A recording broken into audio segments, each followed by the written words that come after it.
Salut à tous, c'est Patbou pour la chaîne Black Ravens. Ça va être ma vidéo réponse au RPG Week saison 2, numéro 16. Vos découvertes pour l'année 2019. C'est des choses que j'ai déjà parlé, mais je vais le refaire quand même. C'est juste pour répondre à la question.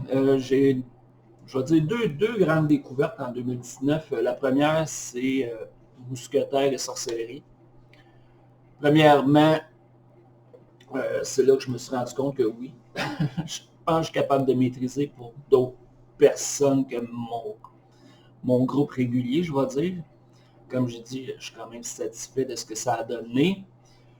Aussi, découverte dans le sens que je pense qu'on peut faire quand même quelque chose de bien avec pas grand-chose, parce que pour ceux qui ne connaissent pas Mousquetaires et sorcellerie, ben, c'est paru dans un hors-série de Casus Belli.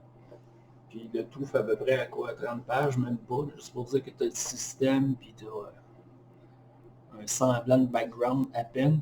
Donc, oui, c'est une de mes découvertes de 2019. Deuxième découverte, je vais dire quand même assez marquante de 2019, c'est Vampire, grâce à Jasage de jeux de rôle et La Folle. J'avais jamais joué à Vampire. Je ne connaissais pas le système non plus. Je savais que c'était un pool de dés, mais à part de ça. Donc, oui, c'est une de mes découvertes. Puis, une autre découverte reliée à ça, c'est La Folle, Andréane, comme maître de jeu. C'était sa première expérience. Et j'avoue que c'est rafraîchissant de voir je veux dire, une maître de jeu aussi proche de ses NPC, puis avoir aussi peur que ça arrive quelque chose. Faut dire que ça a été, ça a été un blast, ça a été quelque chose de spécial de jouer Alexis Rondeau, pour ceux qui ont vu mes vidéos.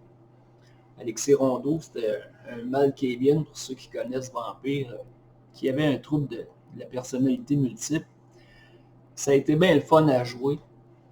Ça a été bien plaisant, puis ça a été surtout drôle de voir La Folle se démener avec tout ça. Ça, j'ai eu bien du plaisir. J'espère qu'elle en a eu elle aussi.